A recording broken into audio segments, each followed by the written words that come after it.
अस्सलाम वालेकुम बच्चों जी, कैसे हैं? आज मैं आपको इस्लामियत का पेपर बच्चों का दिखाने लगी हूँ कि जो बच्चे कहते हैं कि हमारा तो इतना अच्छा पेपर हुआ था, हमने पेपर रीचेक करवाना है, ज़रूर गलती की है एग्जामिनर ने चेक करने में। तो ये पहले प्रेजेंटेशन देखें कि कितनी बड़ी बड़ी लाइनें लगाई हुई हैं, जिससे ये अंदाज़ा हो रहा है कि इस बच्चे को पेपर तो आता नहीं है, सिर्फ वक्त ज़ाया करने के लिए बैठा है। उसके बाद क्वेश्चन नंबर मार्क किया हुआ है कि ये पाँचवा छठा क्वेश्चन मैं कर रहा हूँ, और उसकी लाइनें भी टेढ़ी मेढ़ी लगाई हुई है। इसका मतलब इस बच्चे को प्रेजेंटेशन भी नहीं आती।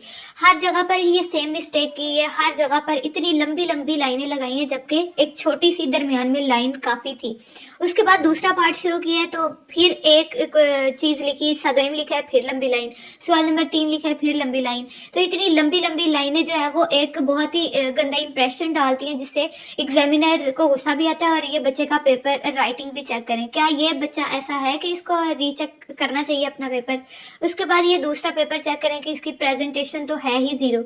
उसके बाद सवाल नंबर 4 लिखा हुआ है, कोई लुक नहीं दी हुई, और लाइन भी लाइन के ऊपर नहीं है, टेढ़ी लगाई हुई है। उसके बाद जी हेडलाइन भी नहीं दी हुई मार्कर से कि ये मैं ये क्वेश्चन करने लगा हूँ और ये पॉइंट है वो।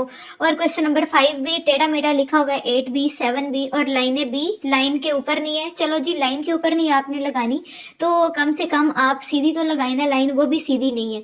तो उसके बाद आप देखेंगे इन्होंने पॉइंट्स, मैंने आपको पीछे दिखाया है कि वो मार्जिन लाइन के बाहर लिखे हुए हैं। बहुत गंदी प्रेजेंटेशन है, उसके साथ साथ राइटिंग भी बहुत गंदी है। उसके बाद ये तीसरा बच्चा आप देख लें, इस तरह पेपर आप करेंगे तो फिर आप चाहते हैं कि आपका पेपर रीचेक भी हो, और जब रीचेक करवा के आप इतने पैसे दिलवा के जब चेक भी करेंगे तो आपकी अपनी ही गलती निकलेगी। इसमें एग्जामिनर की कोई गलती नहीं होती कि उसने गलत पेपर चेक किया है। आप खुद ही देख लें, ये इस तरीके से पेपर करना था। क्वेश्चन नंबर 8 7 2 लिखा हुआ है, और उसको भी एक, चलो आपकी राइटिंग अच्छी नहीं है लेकिन उसको साफ सुथरा तो लिखो, टेढ़ा मेढ़ा तो एटलीस्ट ना लिखो ना, लाइन के ऊपर लिख लो आप, ताकि उसकी लुक तो अच्छी बने। लो जी, इस बच्चे की प्रेजेंटेशन तो अच्छी थी नहीं, पहला क्वेश्चन करना नहीं था तो उसकी जगह छोड़ दी। अब आप तीसरे को पहले की जगह पे लिख लें, अगर आपको नहीं आता उसकी जगह क्यों छोड़ी। ये बहुत बैड इंप्रेशन था प्रेजेंटेशन के लिए। उसके बाद इसकी राइटिंग अगर आपको कुछ समझ आ रही है तो मुझे बताइए, मैं पास करके आपको पढ़ाने की कोशिश कर रही हूँ।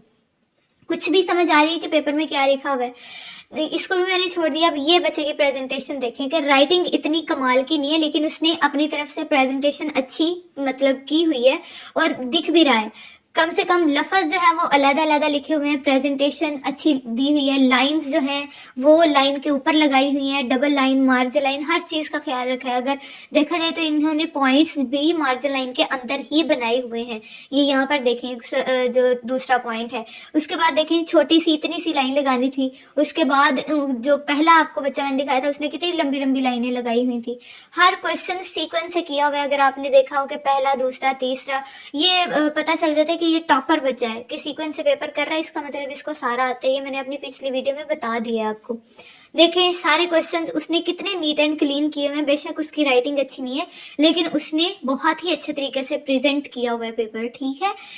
ये देखें कि ये लॉन्ग क्वेश्चन है, और लॉन्ग क्वेश्चन को हेडलाइंस की फॉर्म में यानी कि हाईलाइट किया हुआ है। हर पॉइंट को बड़ा बड़ा करके लिखा है कि अब ये वाला पॉइंट लिखने लगा हूँ, उसके अंदर ये डिटेल है, ये वाला पॉइंट है और उसकी ये डिटेल है। तो हर शॉर्ट और लॉन्ग को जितना चाहिए था उतना उसने शॉर्ट लिखा, और जितना चाहिए था लॉन्ग उतना ही लॉन्ग लिखा।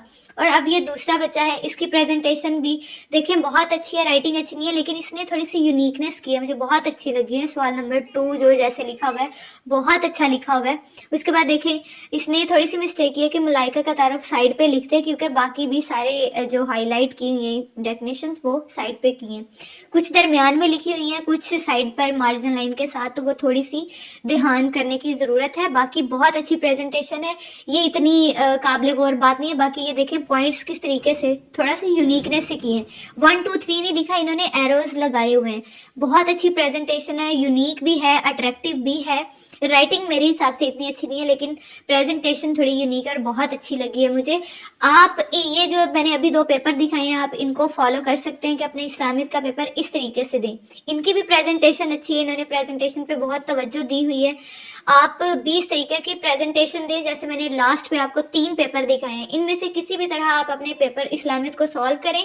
और अगर वीडियो अच्छी लगी हो तो सब्सक्राइब करें। इस तरीके से पेपर करें, पेपर चेक